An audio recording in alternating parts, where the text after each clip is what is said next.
Hello my dear students, welcome to physics fighter.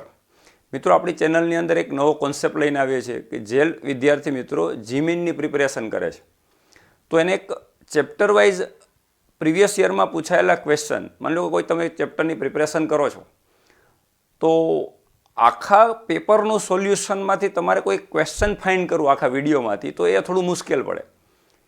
પણ તમે જે ચેપ્ટરની પ્રિપેરેશન કરો છો એ ચેપ્ટરમાંથી કયા ટાઈપના ક્વેશ્ચન ભૂતકાળમાં પૂછાયેલા છે અને એનું ડીપલી સોલ્યુશન, દરેક ક્વેશ્ચનનો એક શોર્ટ વિડીયો, નાનો વિડીયો હશે, બટ એનું સોલ્યુશન ડીપલી આપેલું હશે. તો તમે જો કોઈ ક્વેશ્ચનમાં અટકો તો તમે પર્ટિક્યુલર એ ક્વેશ્ચનનો વિડીયો તમે જોઈ શકો. આ ટાઈપનું પ્લેલિસ્ટ આપણા ચેનલની અંદર આપણે મૂકવા જઈ રહ્યા છે. તો મિત્રો, આપણે ફર્સ્ટ વિડીયો સ્ટાર્ટ કરીએ, જેમાં 11th સ્ટાન્ડર્ડનું આપણું chapter number 4 lose of motion, ગતિના નિયમો, એનો ક્વેશ્ચન લઈએ. ટાઈમ બગાડ્યા વગર આપણે ઝડપથી શરૂઆત કરીએ. મિત્રો, જીમેન 2024ની અંદર 4th એપ્રિલ મોર્નિંગ શિફ્ટમાં પૂછાયેલો ક્વેશ્ચન. મિત્રો, આનાથી વધારે ક્વેશ્ચનની સરળતાની અપેક્ષા આપણે રાખી ન શકીએ. આનાથી સરળ ક્વેશ્ચન ના હોય. ઘણી વખત આપણા મગજમાં કોઈ કે જીમેનની અંદર પૂછાયેલા ક્વેશ્ચન બહુ ટફ હોય, બહુ લેન્ધી હોય. આવું હોતું નથી. દરેક ક્વેશ્ચન આવા ના હોય. હા, કોક ક્વેશ્ચન એવા હોઈ શકે, બટ ઘણા બધા ક્વેશ્ચન હોય કે બહુ જ ઇઝી ગોઈંગ હોય. મિત્રો, એ તમે જો શું પૂછ્યું છે કે ભાઈ એક block, a wooden block of initially rest position in the ground, એટલે એક લાકડાનો બ્લોક પદાર્થ ગ્રાઉન્ડ ઉપર સ્થિર છે, એનો મતલબ એની પર કોઈ નેટ ફોર્સ લાગતું નથી.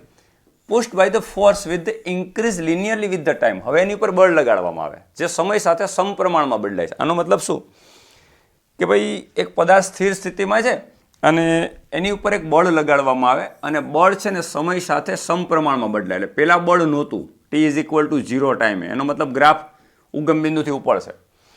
ત્યારબાદ બળ જે લાગે છે સમયના સમપ્રમાણમાં બદલાય, અચળ બળ નથી, ચલ બળ છે, અને બળ છે સમય સાથે સમપ્રમાણમાં બદલાય. મતલબ આવો લિનિયર ગ્રાફ મળે છે. સમપ્રમાણમાં બદલાય એનો મતલબ F∝T. તો શું પૂછ્યું છે કે which of the following curve best describe acceleration of the block with the time. એટલે પ્રવેગ વિરુદ્ધ સમયનો ગ્રાફ, એટલે પ્રવેગ સમયારે કેવી રીતે બદલે. બહુ સિમ્પલ છે યાર, કે F=ma. આપણી પાસે આ ફોર્મ્યુલા છે ન્યૂટનના ગતિના બીજા નિયમનું. તો જો બળ સમયારે બદલાતું હોય તો અહીંયા બળ છે એ પ્રવેગના સમપ્રમાણમાં છે, કે પદાર્થ ઉપર પદાર્થનું દળ તો અચળ હોય. જો બળ પ્રવેગ સાથે સમપ્રમાણમાં બદલાતું હોય અથવા તો પ્રવેગ બળની સાથે સમપ્રમાણમાં બદલાતો હોય તો બળ પણ સમય સાથે પ્રવેગ પણ સમય સાથે સમપ્રમાણમાં જ બદલાય. કારણ કે જેવું બળનું બિહેવિયર છે એવું જ પ્રવેગનું બિહેવિયર થશે, કારણ કે બળ અને પ્રવેગ એકબીજાના સમપ્રમાણમાં છે.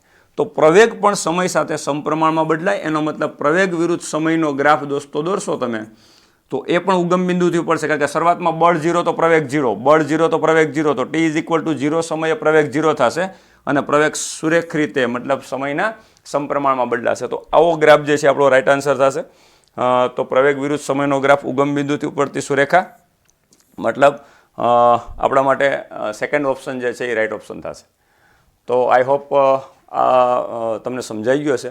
ફરીથી આપણે એક નેક્સ્ટ ક્વેશ્ચન સાથે મળીશું. Thank you very much.